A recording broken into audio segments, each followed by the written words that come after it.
سورہ بلد وہ سورہ مبارکہ ہے کہ جس میں اللہ رب العزت نے انسانوں کو زندگی گزارنے کے کچھ اصول بتائے. مال کہاں نہیں خرچ کرنا اور کہاں خرچ کرنا ہے، انسان کا مقام کیا ہے، دائیں جانب والے کون ہیں اور بائیں جانب والے کون ہیں. فرمایا بسم اللہ الرحمن الرحیم، اللہ کے نام سے شروع جو نہایت مہربان رحمت والا ہے. فرمایا لا اقسم بہذا البلد، مجھے اس شہر کی قسم. اس شہر سے مراد شہر مکہ ہے، شہر مکہ کی قسم. اب خانہ کعبہ کی قسم کیوں نہیں کھائی؟ بھئی مکے کی عظمت کس وجہ سے؟ خانہ کعبہ کی وجہ سے. لوگ انہیں عزت دیتے تھے، کس وجہ سے دیتے تھے؟ خانہ کعبہ کی وجہ سے. لیکن ہمارے رب نے کعبے کی قسم نہیں کھائی کہ وہ رب کعبہ ہے. ہم رب کعبہ کی قسم کھاتے ہیں، وہ عرش عظیم کا بھی رب ہے، وہ بیت المعمور کا بھی رب ہے. لیکن جب قسم ارشاد فرمائی تو فرمایا لا اقسم بہذا، مجھے اس شہر کی قسم. کیوں؟ اگلی آیت میں فرمایا وَأَنْتَ حِلٌّ بِهَذَا الْبَلَدِ، کہ اے حبیب مکرم تم اس شہر میں چلتے پھرتے ہو، اس شہر کی گلیوں نے تیرے قدموں کو بوسے دیے. یعنی حضور علیہ السلام کی نسبت کی وجہ سے اس شہر کی قسم کھائی. اب آپ دیکھیے کیا خوبصورت بات ہے. یہ انہیں بھی سمجھایا جا رہا ہے مشرکین مکہ کو کہ تم کعبے کی تو عزت کرتے ہو، جو وجہ تخلیق کائنات ہے، جو میرا محبوب ہے، تم اسے ستاتے ہو. ایک کعبہ مکے میں ہے اور ایک کعبہ مدینے میں ہے، یہ بھی ذہن میں رہے. مکے میں فقط کعبہ ہے اور وہاں کعبے کا بھی، یہ کعبہ عبادت کا قبلہ، وہ کعبہ محبت کا قبلہ. اس کعبے میں لڑائی حرام تو اس کعبے سے جدائی حرام. ساری دنیا اس کعبے کا طواف کرتی ہے اور یہ کعبہ میرے مصطفیٰ کا طواف کرتا ہے. لا اقسم بہذا البلد وانت حل بہذا البلد. مکہ افضل یا مدینہ افضل؟ یہ بھی بحث ہوتی ہے، یار لوگ بہت کرتے ہیں. مکے میں 1,00,000 نمازوں کا ثواب ملتا ہے، بالکل ملتا ہے، میں تو کوئی دوسری بات نہیں ہے. لیکن افضل کون سا شہر ہے، یہ اختلاف چلا آ رہا ہے. شاہ عبد الحق محدث دہلی، آپ نے مسئلہ ہی حل کر دیا. فرمایا جب میرے حضور مکے میں تھے تو مکہ افضل، حضور مدینے میں ہیں تو مدینہ افضل، حضور جنت میں ہوں گے تو جنت افضل، حضور غار حرا میں ہیں تو غار حرا افضل، حضور غار ثور میں ہیں تو غار ثور افضل. شرف مکین سے ہے، شرف مکین سے ہے، مکان سے ہے. تو جہاں میرے سرکار ہیں وہی جگہ افضل ہے. اور اسی بات کو امام نے بھی بڑے خوبصورت انداز میں بیان کیا. فرمایا طیبہ نہ صحیح افضل، طیبہ نہ صحیح افضل، مکہ ہی بڑا زاہد، ہم عشق کے بندے ہیں. کیوں بات بڑھائی ہے؟ پھر فرمایا والدیوں وما ولد، اور باپ یعنی ابراہیم کی اور اس کی اولاد کی قسم. کسی نے یہ بھی کہا کہ والد سے مراد حضور علیہ السلام ہے، اور اولاد سے مراد آپ کی ساری امت ہے. یہ بھی ہے، حضور ہمارے روحانی والد ہیں. معنوی اعتبار سے دیکھیں تو آپ علیہ السلام کی جو ازواج ہیں وہ ہماری مائیں ہیں. تفسیر یہ بھی ہے کہ ابراہیم علیہ السلام اور ان کی اولاد کی، آپ علیہ السلام اولاد ابراہیم میں سے. آل ابراہیم کا ذکر کیا جائے تو اس میں آل محمد شامل ہو جاتی ہے. اب یہ 3 قسمیں ہیں، شہر مکہ کی قسم، والد کی قسم اور جواب قسم کیا ارشاد فرمایا لقد خلقنا الانسان فی کبد، بے شک ہم نے انسان کو محنت و مشقت میں زندگی بسر کرنے کے لیے پیدا کیا. فی کبد، کبد کا مطلب ہوتا ہے مشقت، یہ دار المشقت ہے. ہم جتنا محنت سے جی چراتے ہیں اللہ نے فرما دیا کہ یہ دار المشقت ہے. مشقت تو سبھی کرتے ہیں، چاہے امیر ہو چاہے غریب ہو. کوئی کھانے کے لیے دوڑتا ہے، کوئی کھانا کھا کے دوڑ رہا ہوتا ہے. دوڑتے تو دونوں ہی. کوئی مال کے لیے اپنوں کو چھوڑ دیتا ہے، کوئی اپنوں کے لیے مال چھوڑ دیتا ہے. جو 100 کلو کی بوری اٹھا سکتا ہے وہ خرید نہیں سکتا، لیکن جو خرید سکتا ہے وہ اٹھا نہیں سکتا. محنت تو سارے کر رہے ہوتے ہیں. تو یہ دنیا بڑی عجیب ہے، یہاں محنت کرنی ہے. اور پاکستان کا سب سے بڑا مسئلہ کیا ہے جو میں سمجھ پایا ہوں؟ ہم محنت نہیں کرتے. ہم چاہتے ہیں کہ رات کو کوئی لاٹری نکلے، کوئی بانڈ لگ جائے، کہیں سے پیسہ مل جائے. ہم بس راتوں رات جو ہے نا سب کچھ چاہتے ہیں. اور میں نے یہ دیکھا ہے زندگی میں کہ جس کو راتوں رات ملا ہے نا وہ گیا بھی راتوں رات ہی. کیونکہ دولت ہو، شہرت ہو، عزت ہو، اگر ہضم نہ ہو تو یہ زہر بن جاتی ہے. راتوں رات کچھ نہیں ہوتا، ملتا محنت سے. دانہ زمین میں جاتا ہے، سختی زمین کی برداشت کرتا ہے، ہلکی سی کومپل نکلتی ہے، آہستہ آہستہ آہستہ آہستہ گروتھ ہوتی ہے، وہ بڑا ہوتا ہے، پھر کہیں جا کے اس پہ پھل لگتے ہیں، پھر کہیں جا کے وہ باغ بنتا ہے. تو یہ بچے کو دیکھ لیں، پیدا ہوتا ہے کس طرح اس کی گروتھ ہوتی ہے. یہ نظام ہے. اچانک جس کو مل جائے گا وہ سنبھال بھی نہیں پائے گا. ایک شخص کو اچانک مل گیا، ایک اللہ والے کے پاس گیا، کہا حضور کچھ عطا فرما دیں. کیا کرو؟ مخلوق کی خدمت کروں گا. ہاتھ پاؤں دبائے، بڑی محنت کی، التجا کی انہیں، جاؤ بھی لو. راتوں رات مل گیا. تو ایک جگہ گیا تو دیکھا کہ مسجد ہے اور ایک بندہ بیٹھ کے شراب پی رہا ہے. مسجد ہی پلٹ دی. تو صبح جب واپس آیا تو بابا جی نے پوچھا کیا ہوا، کیا کیا، کیا خدمت کی؟ کہا حضور میں گیا، دیکھا وہاں ایک بندہ شراب پی رہا تھا مسجد میں بیٹھ کے، اللہ کے گھر میں. کیا مسجد ہی میں نے ڈھا دی. فرمایا جو تجھے دیا وہ تو پہلے واپس لے رہا ہوں. اور دوسری بات یہ ہے کہ جس کی مسجد ہے وہ نہیں دیکھ رہا تھا، تو بڑھایا. جو ذرا سی پی کے بہک گیا اسے میں قدے سے نکال دو.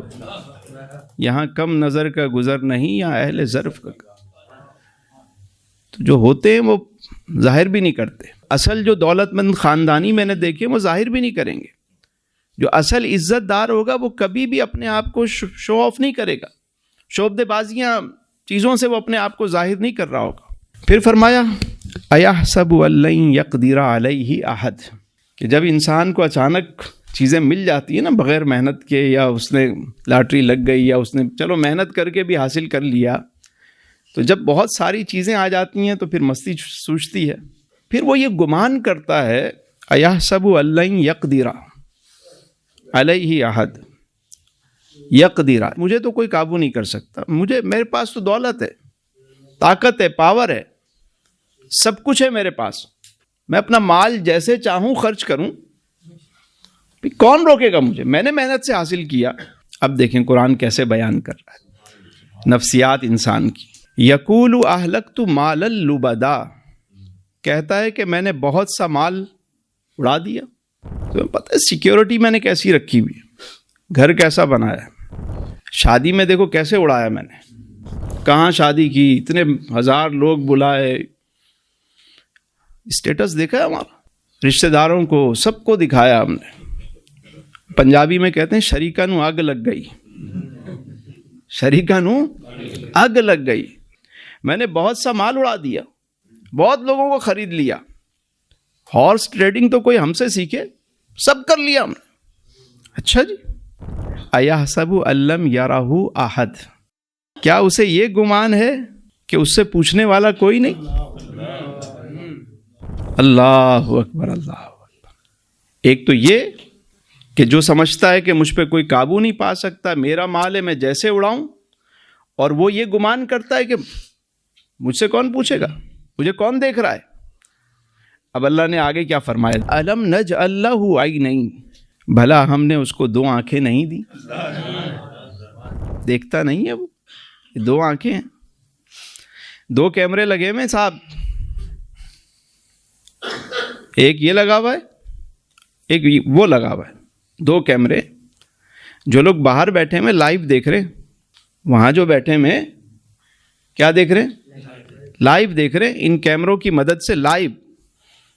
جیسے ہم دو آنکھیں ہیں نا, ہم لائیو دیکھ رہے ہوتے ہیں.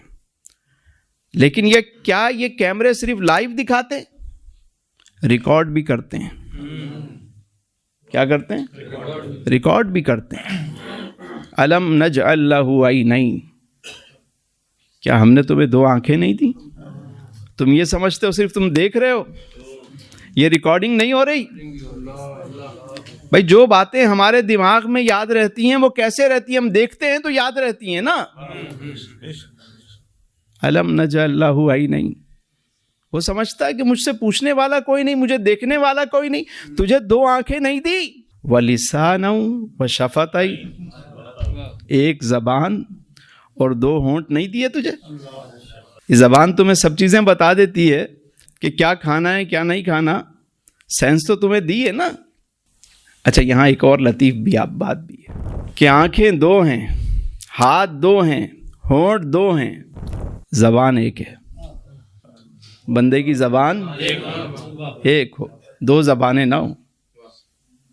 دل بھی ایک دیا ہے, گردے دو ہیں, پاؤں دو ہیں, آنکھیں دو ہیں, کان دو ہیں, دل بھی ایک, زبان بھی ایک.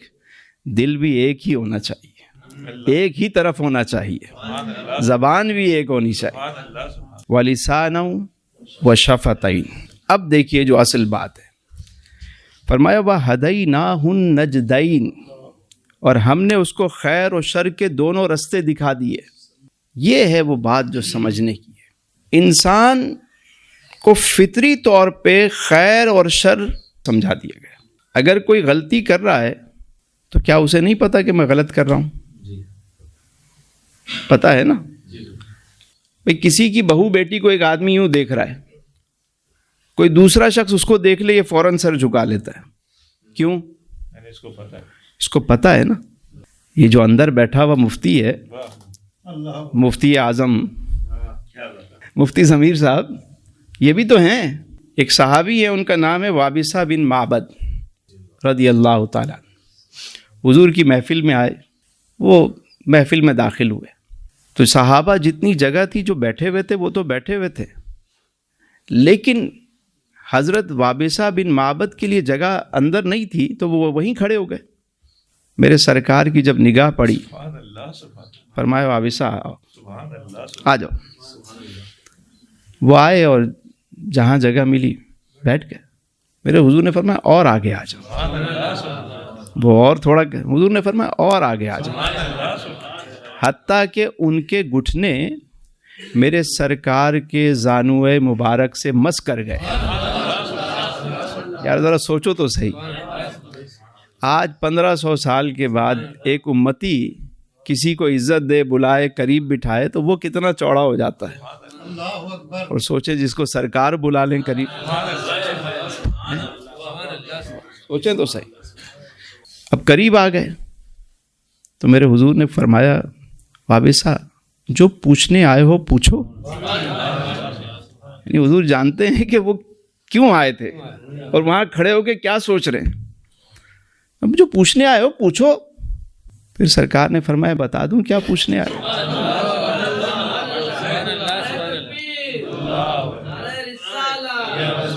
فرمایا یا رسول اللہ آپ فرمائیں. تو فرمایا وابصہ تم یہ پوچھنے آئے ہو کہ خیر کیا ہے اور شر کیا ہے, نیکی کیا ہے اور بدی کیا ہے. وہ کہنے لگے حضور میں یہی پوچھنے آیا تھا.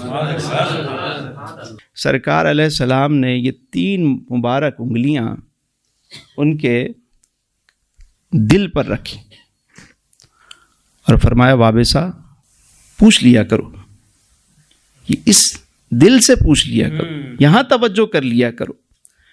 گویا فرمایا کہ مفتی تو یہاں بیٹھا ہوا ہے, تمہیں نہیں پتا کہ تم کیا کر رہے ہو.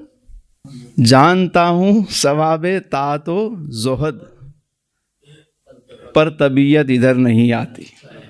غالب نے کہا نا پر طبیعت ادھر, جانتے سب ہیں ہم, پتا ہمیں سب ہے. جو مفتی اندر بیٹھا ہے بتاتا ہے. دیکھیں ایک راستہ ہے خیر کا اللہ کا راستہ، اور ایک راستہ ہے دنیا کا. ہم بیچ میں کھڑے ہوئے ہیں. اگر ہم اس طرف جائیں گے نا خیر کی طرف تو یہ ساری دنیا ہمیں روکے گی، کیونکہ دنیا نے ہم پہ پنجے ڈالے ہوئے ہیں، کنڈے لگائے ہوئے ہیں. ہم ذرا سا دین کی طرف جانے لگتے ہیں، ہر چیز ہمیں اپنی طرف کھینچنے لگتی ہے. دیکھیں نا، آپ موبائل لیں، کوئی کام کی چیز بھی سرچ کرنے کے لیے کھولیں، اتنی چیزیں آ جائیں گی کہ آدھا گھنٹہ وہیں برباد ہو جائے گا. بندے کو ارے میں تو صرف ایک چیز ڈھونڈنے چلا تھا، یہ کہاں میں پھنس گیا. دنیا سے جب آپ کہیں اس طرف آنا چاہتے ہیں ہر چیز آپ کو پکڑے گی. ایک راستہ دنیا کا ہے، ایک راستہ دین کی طرف آؤ گے دنیا تمہیں کھینچے گی، لیکن تم دنیا کی طرف جا رہے ہوگے دین تمہیں نہیں روکے گا. مطلب کوئی اور ایسی کوئی چیز تمہیں نہیں روکے گی. یہ ہے تمہارے اندر تمہارا ضمیر جو تمہیں سمجھائے گا. اگر تم نے بات مان لی تو ٹھیک ہے. اب آدمی سوچے کہ دنیا سے دین کی طرف جانا اتنا مشکل ہے تو بھائی میں کیسے جاؤں، کیسے جاؤں؟ جگہ جگہ مائنز ہیں. تو قرآن نے وہ بھی ہمیں بتا دیا. فرمایا میرے محبوب کے طریقے پر چلتے ہوئے آ جاؤ. کیسے آؤ؟ فَاتَّبِعُونِی، بس میرے حضور کے پیچھے پیچھے آ جاؤ. راستہ بنا ہوا ہے جس پر صحابہ چلے، جس پر تابعین چلے، جس پر تبع تابعین چلے، جس پر ائمہ مجتہدین چلے، اولیاء کاملین چلے، صالحین چلے، اسی راستے پر آؤ. صراط الذین انعمت، راستہ ان کا جن پر تو نے انعام کیا. تو انعام یافتہ جو وہاں کھڑے ہوئے ہیں کچھ گئے تو ہیں نا، وہاں پہنچے ہوئے نظر تو آ رہے ہیں. وہ کیسے گئے؟ اسی راستے سے گئے. اور تمہیں بھی وہاں پہنچنا ہے، دنیا سے دین کی طرف آنا ہے، دنیا سے اللہ کی طرف آنا ہے. تو راستہ وہی ہے، اللہ والوں کا راستہ ہے، نیکوکاروں کا راستہ ہے. آ جاؤ، پہنچ جاؤ گے. وَهَدَيْنَاهُ النَّجْدَيْنِ، اور ہم نے انسان کو خیر اور شر کے دونوں راستے دکھا دیے. اب دیکھیے خالق کائنات نے کیا ارشاد فرمایا فلک تاحمل عقبہ، مگر وہ دشوار گھاٹی سے ہو کر نہ گزرا. یعنی ایک راستہ تو وہ تھا جو پہلے بتایا، یوں اڑا رہا ہے پیسے، دنیا کو دکھا رہا ہے، سمجھتا ہے مجھ پہ کوئی قابو نہیں پا سکے گا. اب ایک راستہ اور ہے، سامنے تو پہاڑ ہیں، بڑے بڑے پہاڑ ہیں نفس کے، دنیا کے، نظر نہیں آ رہا کیسے پہنچوں. وما ادراک مل عقبہ، اور تم کیا سمجھے کہ گھاٹی کیا ہے. پہلے تو سمجھے گھاٹی کیا ہوتی. پہاڑوں کی طرف آپ جب جائیں گے پہاڑی علاقوں میں تو سامنے لگے گا پہاڑ، یہ کوئی رستہ نہیں ہے، لیکن انہی پہاڑوں کے بیچ میں سے ایک گھاٹی بھی ہوتی ہے، تنگ راستہ ہوتا ہے، ایک راہداری ہوتی ہے، بنی بھی ہوتی ہے، لیکن وہ ہوتی تھوڑی سی مشکل ہے. یعنی اپنی سواری کو، اپنے آپ کو وہاں سے گزارنا ہوتا مشکل ہے، لیکن راستہ ضرور ہے. 4 باتیں خالق کائنات نے بتائیں. فرمایا فکو رقبہ، کسی کی گردن کا چھڑانا. کسی کی گردن پھنسی ہوئی ہے، چھڑا دو. گردن چھڑانا یعنی کسی کو آزاد کرنا. کسی کی گردن پھنس گئی. پہلے تو غلام ہوتے تھے، ان کی گلے میں غلامی کا طوق ہوتا تھا آزاد کرنے. اسلام تو آیا ہی آزاد کرنے کے لیے. یہ جو اسلام کے بارے میں باتیں کرتے ہیں کہ اسلام غلام بناتا ہے، نہیں، اسلام تو آزاد کرتا ہے. اسلام تو آزادی دلانے آیا ہے. جناب بلال حبشی رضی اللہ تعالیٰ سب سے پہلے خرید کر آزاد کیا، اور پھر یہ سلسلہ جو چلا ہے آزادی کا. اسلام تو بہادر بنانے آتا ہے، آزاد کرانے آتا ہے. اور یہاں قرآن فرما رہا ہے فکو رقبہ، کسی کی گردن چھڑانا. پہلی بات یہ ہے، آج ہمارا معاشرہ ہر دوسرے آدمی کی گردن کو پھنسانے میں لگا ہوا ہے. ہماری جو عدالتوں کا جو حال ہے، یقین جانیے. ایک صاحب مجھے ملے، کہنے لگے سب سے زیادہ پیسہ جو ملتا ہے وہ ملتا ہے کرمنل کورٹ میں. میں نے کہا وہ کیسے؟ کہنے لگے سب سے زیادہ پیسہ ہی کرمنل آدمی دیتا ہے وکیل کو، کہ اس کو نکال دو، کسی اور کو پھنسا دو، بے گناہ کو پھنسا دو. اور وکیل کو بھی پتہ ہوتا ہے کہ یہ ملزم ہے یا مجرم ہے، گردن پھنسا دیتے ہیں. تو میری وکلا برادری کو بھی توجہ کرنی چاہیے اس بات پہ. آج تو آپ چند سکوں کی خاطر، چند ٹکوں کی خاطر آپ کسی کی گردن پھنسا دیں گے، اور کل قیامت کے دن آپ کی گردن وہاں پھنس گئی تو کون نکالے گا تمہیں؟ یہ جو آج بیٹھے ہوئے لوگ اپنی بوٹی کے لیے بکرا ذبح کر دیتے ہیں. میں نے تو ایسا منظر دیکھا وہاں پر کہ ایک عورت بیچاری حلیے سے لگ رہی تھی، بہت غریب، وہ ہاتھ میں برگر، کوئی سینڈوچ تھا، برگر تھا، وہ اپنے بچے کو، پیشی پہ آئے ہوئے بچے کو دے رہی ہے، بندے نے کھینچ کے کھا لیا. لوگوں کے گدھ بنے ہوئے بوٹیاں نوچ رہے ہو، اور قرآن کہہ رہا ہے فکو رقبہ، کسی کی گردن آزاد کراؤ، کسی کو آزادی دلاؤ جو قرضے میں پھنسا ہوا ہے. میرے دوستو یہ بھی یاد رکھیں، یہ آج ہمارے بچے بیٹھے ہوئے ہیں، یہ جو موبائل اپلیکیشن پہ آج کل لون مل رہا ہے، سود مل رہا ہے، بچے اس کو ڈاؤن لوڈ کر کے وہ فارم بھر دیتے ہیں، بعد میں پھنس جاتے ہیں. اور اگر کسی کی گردن پھنس گئی ہے اور آپ جانتے ہیں غلطی ہو گئی کسی سے، اس کی گردن چھڑا دیں، اللہ تعالیٰ آپ کو بہت کچھ عطا کر دے گا. او اطعام فی یوم ذی مسغبہ، یا بھوک کے دن میں کھانا کھلانا، یتیما ذا مقربہ، اور ایسے یتیم کو جو قرابت دار ہو، رشتہ دار ہو، اس کو کھانا کھلانا زیادہ ثواب کا باعث ہے. یعنی رشتہ دار کو دینا، قرابت دار کو دینے میں دو ثواب ہیں، ایک تو صدقے کا ثواب ہے ہی، دوسرا صلہ رحمی کا، رشتہ داری کا، دوہرا اجر ہے. اور ہمارے یہاں کیا حال ہے جناب، سب کو دیں گے، رشتہ داروں کو نہیں دیں گے. شریکانو تے اگ لانی ہے نا. دین کا جو طریق ہے وہ ہم نے چھوڑ دیا. پیسے شادی میں اڑا رہی ہوں، دکھاوا ہو رہا ہے، لیکن اپنے کسی قریب قرابت دار کو، قرابت دار دو طرح کے ہوتے ہیں، ایک تو خونی رشتہ ہے، اور ایک وہ جو قریب ہیں، ہمارے ملازمین ہیں، ہمارے آس پاس کے لوگ ہیں. یہاں عشیر نہیں کہا گیا، یہاں مقربہ کہا گیا، قرابت دار کہا گیا. تو یہ قریبی لوگ ہیں آپ کے، خیال کریں. یہ جو ہمارے بزنس کمیونٹی آج کل فلاں این جی او کو ایک چیک بنا کے دے دیا جناب، فلاں این جی او کو دے دیا، باہر لنگر خانے چل رہے ہیں، اندر لوگ بھوکے بیٹھے ہوئے. یار کچھ تو خیال کرو. قرآن نے جو طریقہ سکھایا اس پہ کیوں نہیں عمل کرتے؟ قریبی لوگوں کو، جو تمہارے ماتحت لوگ ہیں، اس پہ زیادہ اجر ہے. والقربا والیتامی والمساکین، ترتیب بتا دی ہمیں. ایک این جی او کو میں نے دیکھا، ان کی گاڑی جو ہے وہ جناب لوگوں سے زکوٰۃ فطرے کے پیسے لے کر وہ روڈ پہ جو ہے نا، وہ جو گرین بیلٹ ہے اس کو پانی دے رہی ہے. میں سوچ رہا تھا کہ بظاہر تو بڑا اچھا کام لگ رہا ہے کہ گرین بیلٹ کو پانی دیا جا رہا ہے، بڑا اچھا کام ہے، پودے لگا رہے ہیں. لیکن جو محکمہ آلریڈی موجود ہے اس کام کا، جس کے ذمے ہے، جو تنخواہیں لیتے ہیں، جن کے پاس فنڈ ہے، اس کو تو آپ نکما بنا رہے ہیں. دھندہ ہی عجب چلا ہے ہمارے شہر میں. جہاں پتھر اٹھاؤ نیچے سے این جی او نکلتی ہے، پیسہ ہی پیسہ، پیسہ ہی پیسہ، چندہ ہی چندہ. قرآن نے جو طریقہ سکھایا کہ اگر تم مالدار ہو، اللہ نے کسی کو کنواں دیا ہے تو کسی کو چراغ بھی دیا ہے. اگر کسی کے پاس تیل کا کنواں ہے تو قریبی آدمی کا چراغ بجھنا نہیں چاہیے. اچھا ایک آسان سا حل ہے علی بھائی، ہر بندہ کہیں نہ کہیں تو جڑا ہوا ہے نا. یعنی جتنے افراد یہاں بیٹھے ہوئے کہیں نہ کہیں سے تو منسلک ہیں، یا آپ کسی کے ماتحت ہیں یا آپ کے کوئی ماتحت ہے. تو اگر ہر کوئی اپنے ہی بندے کا خیال کرنا شروع کر دے تو خود بخود ترقی ہو جائے گی. آپ کے گھر کا کوئی ملازم ہے، کوئی ماسی ہے، کوئی ڈرائیور ہے، کوئی لوگ ہیں، کہیں نہ کہیں تو کوئی منسلک ہے نا. پہلا حق وہی ہے. مقربہ کو سمجھے، قرابت داری کو سمجھے.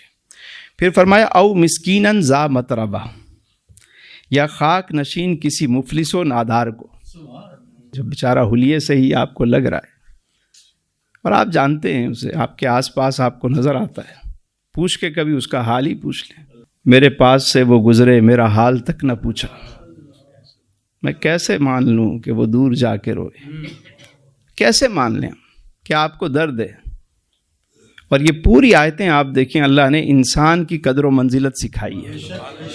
اللہ تک پہنچنے کے جتنے راستے ہیں وہ مخلوق سے ہو کر گزرتے ہیں، یاد رکھیے گا. انسان کو جو عز و شرف عظمت جو عطا ہوئی، جب ایک انسان کا یہ مقام ہے تو جو تمام انسانوں میں سب سے افضل و اعلیٰ ہیں ان کا مقام کیا ہوگا؟ جو بعد از خدا بزرگ ہیں. اصل میں ہم قرآن پڑھتے نہیں ہیں، ہم سمجھتے نہیں ہیں، ہمیں جہاں لگا دیا جاتا ہے وہاں چل پڑتے ہیں. ہم سمجھتے ہیں بڑا اچھا کام ہو رہا ہے، بگاڑ پیدا ہو رہا ہے. کامیابی اسی میں ہے. یہ جتنی NGOs بن گئی 1 لاکھ اور بھی بن جائیں کوئی فرق نہیں پڑے گا. نہ غربت ختم ہوگی نہ سسٹم سیدھا ہوگا. سسٹم یہاں سے سیدھا ہوگا کہ جو تمہارے قریب لوگ ہیں ان کو سدھارنا شروع کر دو. ہر خاندان میں ہر سال اگر صرف چند لوگوں کو پاؤں پہ کھڑا کر دیا جائے تو یار پوری فیملی پوری برادری سیٹ ہو جائے گی. فرمایا ثم کان من الذین آمنوا وتواصوا بالصبر وتواصوا بالمرحمہ، پھر وہ ان لوگوں میں بھی شامل ہو جو ایمان لائے اور صبر کی نصیحت کی اور ایک دوسرے کو مہربانی کی تلقین کرتے رہے. یہ صرف یہ کام کرنا ہی کافی نہیں. جب تم کسی کی گردن چھڑاؤ گے تو جس نے گردن پھنسائی ہے وہ بھی تو تمہارا مخالف ہو جائے گا نا. اس معاملے میں جب تم پہ کوئی تکلیف آئے تو تمہیں کیا کرنا ہے؟ ایمان بھی لانا ہے اور صبر بھی کرنا ہے اور اس کے بعد مہربانی کی بھی تلقین کرتے رہنا ہے. اس کام کو چھوڑنا نہیں. جب یہ سارے کام کرو گے تو کیا ہوگا؟ انعام کیا ملے گا؟ اولئک اصحاب المیمنہ، یہی لوگ ہیں دائیں جانب والے. جو دائیں جانب والے ہیں وہ جنتی ہیں. قیامت میں جن کو دائیں ہاتھ میں ملے گا اعمال نامہ، جو کتاب ملے گی، اصحاب المیمنہ. اور پھر فرمایا والذین کفروا بآیاتنا ہم اصحاب المشأمہ، اور جنہوں نے ہماری آیتوں کو نہ مانا وہ بائیں ہاتھ والے ہیں. اللہ اکبر. علیہم نار مؤصدہ، اور ان پر ہر طرف سے بند کی ہوئی آگ ہوگی. کہ تندور میں بند کر دیا جاتا ہے نا، جیسے ہم کوکر میں پکاتے ہیں بند کر کے. تو اللہ تعالی ہمیں دائیں جانب والوں میں شامل فرمائے. اللہ تعالی ہمیں حضور کے غلاموں میں شامل فرمائے. اللہ تعالی ہمیں قرآن کریم سیکھنے، اسے سمجھنے اور اس پر عمل کی سعادت عطا فرمائے. وآخر دعوانا ان الحمد للہ رب العالمین.